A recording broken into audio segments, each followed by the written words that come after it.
Hi. Hello. Are there people watching me? Yes, it is. Hi. Hello. It's Brittany, bitch. No, I'm kidding. My name is Jen. But it's free Brittany until she's fucking free. And that's on Mary Had a Little Lamb. And that fucking judge that won't, break the chains from my bitch Brittany. Anyway, hi, I'm Jen. And this show is called Sleep Paralysis puurR'd. Sleep paralysis puurR'd. Sleep paralysis, period. Sleep paralysis, and that's it. That's your diagnosis. That's all you get. Okay, so why is this show called Sleep Paralysis puurR'd?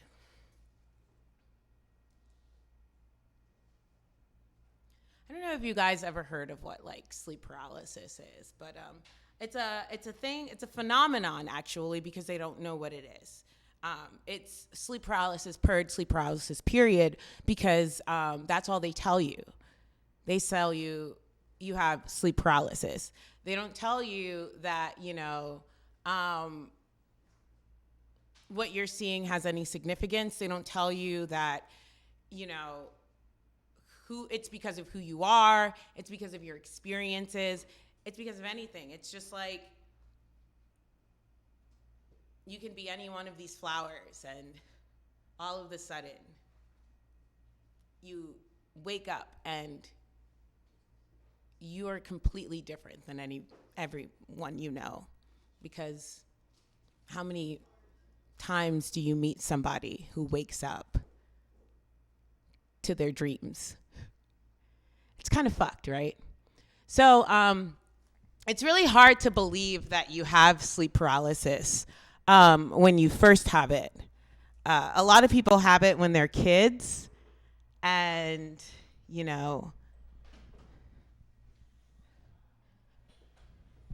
they are very sure that something terrible is happening. And some people have it when they're kids and they think it's completely normal. I was the latter of those. I had sleep paralysis when I was a child and I thought it was completely normal. Yes, there is a man in a complete silhouette who looks like a demon outside of my door. That must be my dead grandfather. Who else would it be? Or it's like all of the other ghosts that, you hear about on the Disney Channel or Nickelodeon or whatever you get your mindlessly numbing child stimuli. So I had sleep paralysis ever since I was like 3 or 5, and I did nothing. I kind of would just watch what was happening at my doorway, and I wouldn't scream. I'd kind of slowly walk away from the scene once I was able to, and, let my parents know what was happening. That grandfather had come to their room and had let them believe in lively imaginations. That was a burp. Anyway, sleep paralysis puurR'd. If you've not noticed, I've picked out flowers in order to kind of represent the story and go along with the storytelling today. The reason why I picked out these colors of flowers is because I kind of had a sleep paralysis moment recently. It's been my first one since about 2014. See, as an adult, sleep paralysis changes. It becomes apparent a little bit like this is fucked up and not supposed to be happening. It's not a ghost story anymore. It's not your grandfather outside of your childhood bedroom. I'm not supposed to be doing this. This is against everything that I have been taught. This is against everything that is natural. And if I don't have an explanation for it, then I'm fucked. So as an adult, sleep paralysis kind of changes, right? And I haven't had it since 2013, but earlier this year, actually earlier this fucking month, I woke up and on my phone, I saw the Gulf of Mexico burning. I don't know if anybody can relate. Did anyone else see this? The Gulf of Mexico on fucking fire. Does that not look like a nightmare to you? Burning in orange and blues and yellows. And I thought, God damn it. I guess we're all going through sleep paralysis, huh? How many people are watching this and doing absolutely nothing? How could you? It's like your eyes wake up and you're sitting on the edge of your bed. Everything from your neck to your feet is completely paralyzed. And all you have to do is watch. All you can do is watch. So, at 22, I realized that I might be having sleep paralysis. No. At 22, I realized that I might have like a drug problem. No, alcohol problem. This was when Four Loko was here. So the original Four Loko, by the way. I tried it and I decided against many years, against all of my friends, you know, like the peer pressure to do Four Loko is like any other kind. It was like, you know, like worse than the peer pressure to like smoke cigarettes or like buy Heelys. I don't know. Anyway, so I had to have Four Loko, especially before the ban. You know, you got to get the caffeine in it. I know the kids nowadays are trying to put caffeine pills in it. I do not suggest that. Please do not do that. Anyway, so I had to get the real kind, and it had to be after a show in dingy Brooklyn space in Brooklyn. And I needed to do it with my friend Emily, and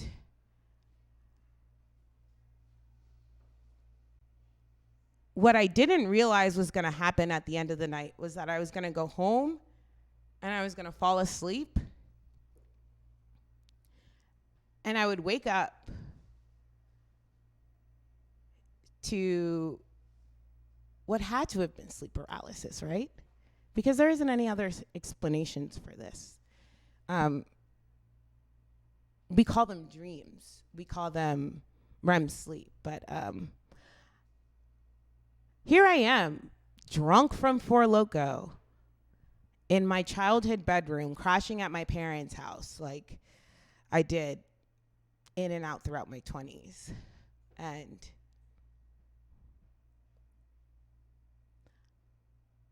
I'm waking up and seeing this woman at the end of my bed. And right next to this woman is a man. And they're having a heated conversation. And I am watching them at the foot of my bed in my childhood bedroom. And because I had just drinking Four Loko, I had come to the only reasonable conclusion was that I was hallucinating. I'm tripping balls right now. What the fuck is going on? There is a woman and a man arguing on my bedpost. Oh, he has a sword. Oh my God, he cuts her head off and now her head is on my bed sheets. What the fuck? What the fuck? What the fuck? I'm never drinking Four Loko again.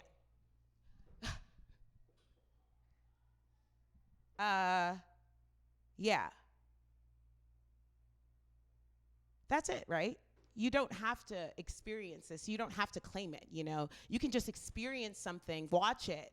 Know that it's real because your eyes, your retina, the thing you perceived with your retina into your amygdala, even though that creates that huge fear response,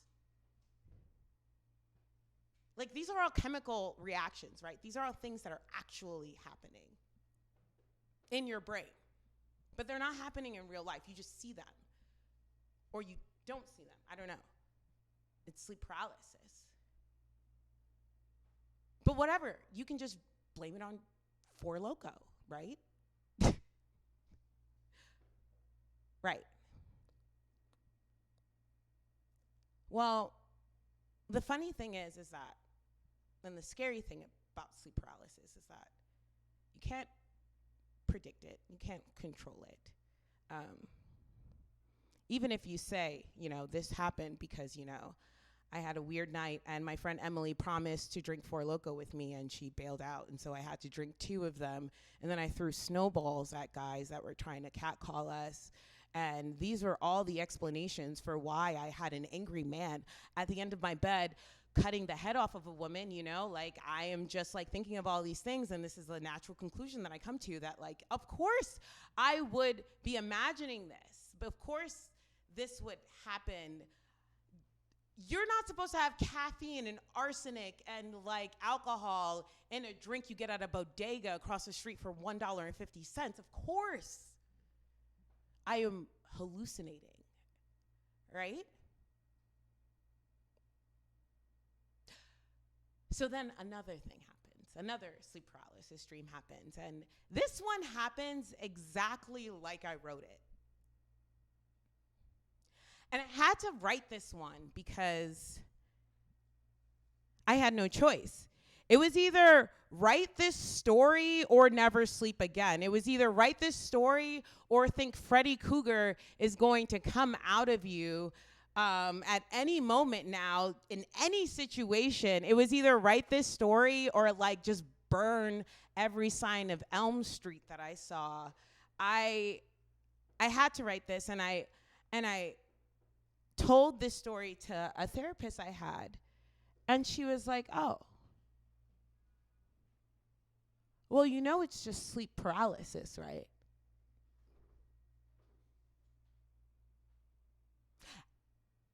And I tell her, "But I could move. But I got up.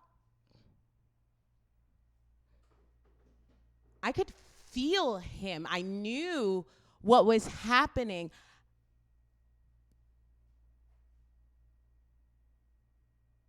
But it didn't matter. And this is kind of what happened. Exactly.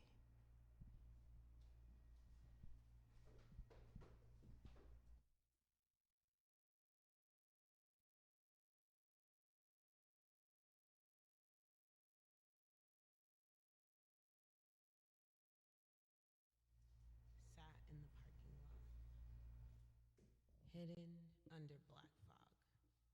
Clouds were caking the earth and masking the concrete. All at once, time happening. Right now, a story is supposed to be playing. It's the story of the second time I had sleep paralysis as an adult. It smelled like rain had just died, but a vexed thunder came. No, it's not a killer. No one dies. I reminded myself that I am more afraid of lightning.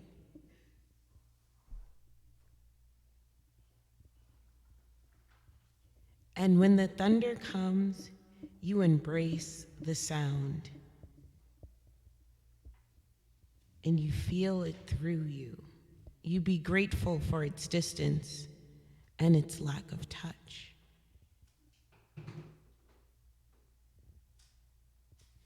Yes, thunder can be brute, enough to jolt you in the spine, turn your collarbone. And you can feel its existence more than a metaphor in stories. Or not. I am not sure. But I know this.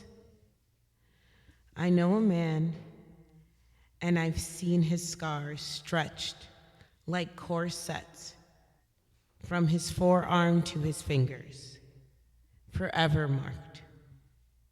Thunder can't do that. it can't leave marks,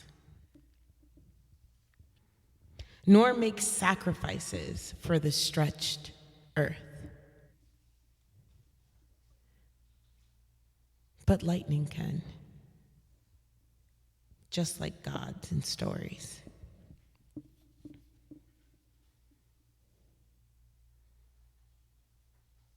I had no time for fear on this drive home. So the fear had to be pushed away for my commute. The night street lamps I use to guide my destination, even through the fog. The route is so familiar. I could do the turns and the stops with my eyes closed. There was something about the broom floating in the windshield, making it difficult to resist a solemn state. It takes 76 minutes to drive past the intersection into a spiral road on the 95 interstate. The motion sensors yield. They turn red. No cars to be seen. It's fine. The street's light shines over a warm, restless engine, reflecting a crimson red. And I stop. Suddenly, my vision is blinded. I start blinking rapidly to lubricate my eyes. Then something out of the mist begins to move slowly from one end of the intersection between the two dividers. A man out this late in the rain? It seems a bit odd, even for New Jersey. He was tall, with a black oversized coat that grazed the ground, covering him from head to toe. His hair brushed against his box-squared shoulder pads. His gray highlights illuminated so potently, I had no issue seeing his profile in this twilight through all of the fog. The man didn't bother to turn to my car, not even as the light turned green. He slowly walked, almost still, in the middle of the street, as if I was no concern to him. This realization angered me. I put my car in neutral and I pressed slowly on the gas, knowingly that only the sound would render in his ears the roaring of my engine, hoping that I would spark a reaction. I wanted to alarm him, persuade him to get out of the road so that I could get closer to my destination, closer to my sleep. I inspired no movement. To my surprise, no reaction at all. The engine, the thunder, tortuously, he shuffled through the fog, 1 foot.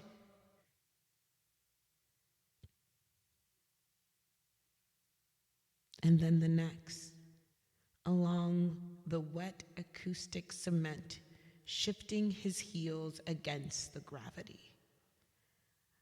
I accelerated, waiting for an acknowledgement, piercing my ears towards this man.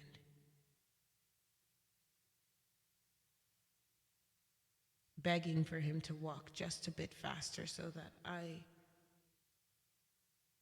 might be able to drive through the intersection to get closer to what I desired the most, to what I sleep. No effort was made by him on my account. Eventually, he crossed, and I watched him enraged, hoping for an ephemeral revenge. Maybe by speeding off, a puddle of water would hit his coat. But in my act, I lost the momentum and just drove off. The fog grew massive over time. The road home became a tunnel submerged in haze. My ability to get home was now a bit lost, a bit insecure. I couldn't do it blind anymore. The 76 minutes took 96 back and forth from school. What I had thought had become so routine, what I had thought taken no effort, had been lost. Past the intersection spiral, left, right, make a turn at the stop, right, over the crossway, and I was there. But where was my home? Settling into the driveway, nothing was on my right. Just a pasture where my house usually resides. Or I could have sworn my house was on the right. Why is my house to the left of me, with our chestnut tree blocking the exit of my car? Had I not thought to examine the location of this residence? Because is it possible that I could mistaken another house for my own? But what I know to be on the right could not possibly be on the left. The discovery of my mom's sedan and my father's Mini Ford solidified these facts. This was no mix-up. This has to be my house. This is my house. Eager to go inside and further investigate this odd occurrence, as I stepped into the exterior, marble front stairs, a crack came down like a titan, pulling at the back of me, assailing the chestnut tree with one rapid strike of lightning. No thunder as a warning, just explosions. As the tree collapses to the ground in fire and anguish, like a burning witch being condemned for her sins, my fear allowed me to scream louder, competing with the fallen tree, almost harmonious with the explosion. This ability, I'm sure, came from what I've known to be true in this instant. Not only can lightning touch, it cremates. I cried out for my parents, but received no reciprocation or concern. The house was implausibly tranquil, with no signs of inhabitants. Then I noticed that the furniture to the right of the room was on the left. To the right was our staircase, which is in its unusual place that is usually on the left. And I hurtled up the stairs towards my parents' room like a child I had once been, running as if I had had a nightmare outside of this present nightmare. Stopping for breath, in the corner of the staircase, I looked down. The top of the stairs continued and then continued. A new flight of stairs. I should have been here by now. The stairs aren't ending. We only have one flight of stairs, a staircase replaced by another and then another with no succession to the top. I gave up, then screamed up to my parents, hoping to wake the love and concern one should receive. No answer, and no other choice but to try and retreat down the stairs. One flight after another, and then there was the living room again, in the same condition as I had entered. Curious as to whether the explosion progressed, I took a look outside the nearest window. To my horrific discovery, everything was fine. The chestnut tree was still standing, and the ground had not been ripped apart into gravel. What happened a little over a minute ago left no evidence. I sank into the hardwood mahogany floor, desperately trying to find my sense of stability, grasping at the soles of my feet, breathing loudly enough to feel my lungs sink to the ground.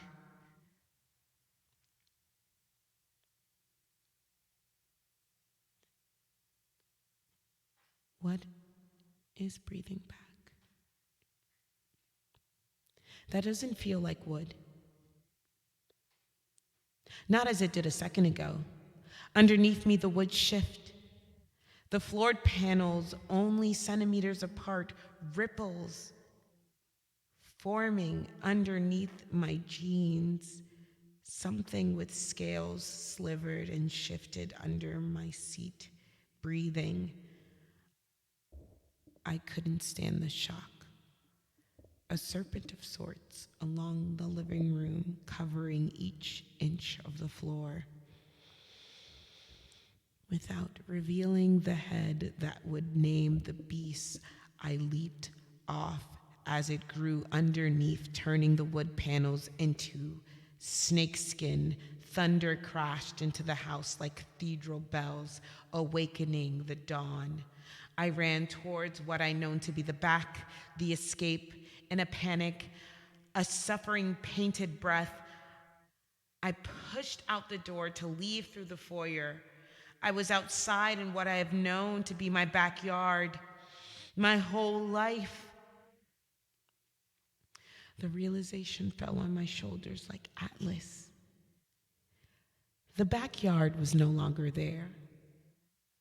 It was now my front yard, with the chestnut tree burning brighter than stars that must date the beginning of the universe.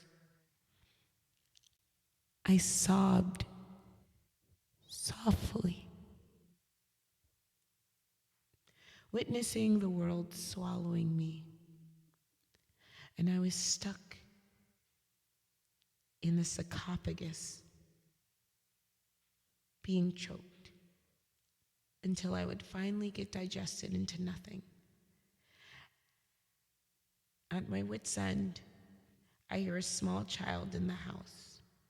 As thunder cracked like a skull, a scream staggered innocently over the echo.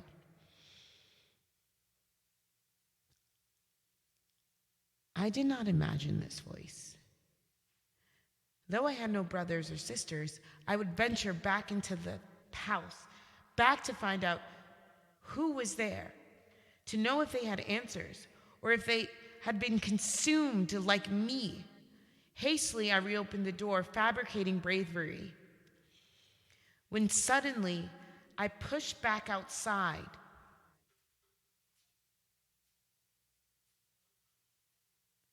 And then there was something attacking me from my ankles, forcing me into a concussion from the ground. The small voice I heard inside was now over me, ringing in my ears. As I tried to recover from the trauma inflicted on my head, the tiny body was blurred at first. But as my vision sharpened, a deformed villain above me, 4 feet tall but thick like a tree trunk, straddled above me like a saddle. Grazing into its eyes, the front of my brain seemed to rip in anguish, so intense I couldn't bear, and then I just couldn't keep my eyes open. In a fit of sweat and panic, I woke up from the bed, sitting up, eyes open, in distrust of my surroundings. It was a dream. Just a dream. But who is this man standing in front of me? Or a shadow's trace of a man? It must be my father. Daddy. Dad? Daddy. It must be.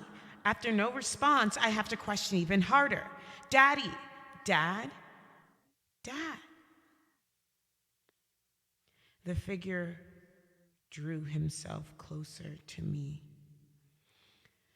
slowly unmasking the man in the street with luminescent gray hair brushing his shoulder pads. And his overcoat drags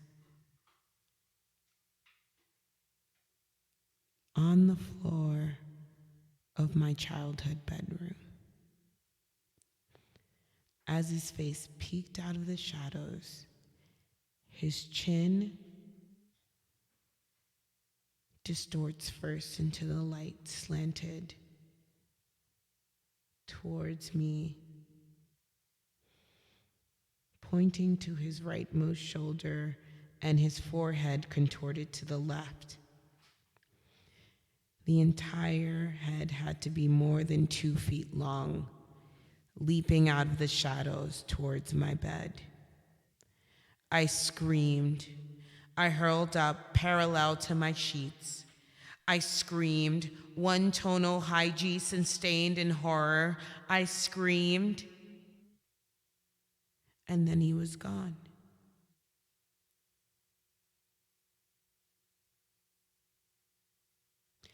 Every effort I've made to reclaim rest since that night has failed. No rest comes to those who bear witness to such horror. And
One side's done. I'm just going to do the other side now.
can just give it to me.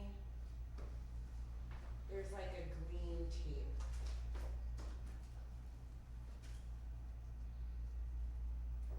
Yeah, just throw that. Throw that.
And we have the grower of the flowers. Thank you so much for growing these flowers. They are right here in Pennsylvania. Absolutely. Come support women-owned businesses. It's not my business. I just help out there. It's Mary Thought Gardeners. But yeah, come on by, please. And also, amazing job, Jen. It's beautiful. Thank you. Great. Thank you, guys. Bye.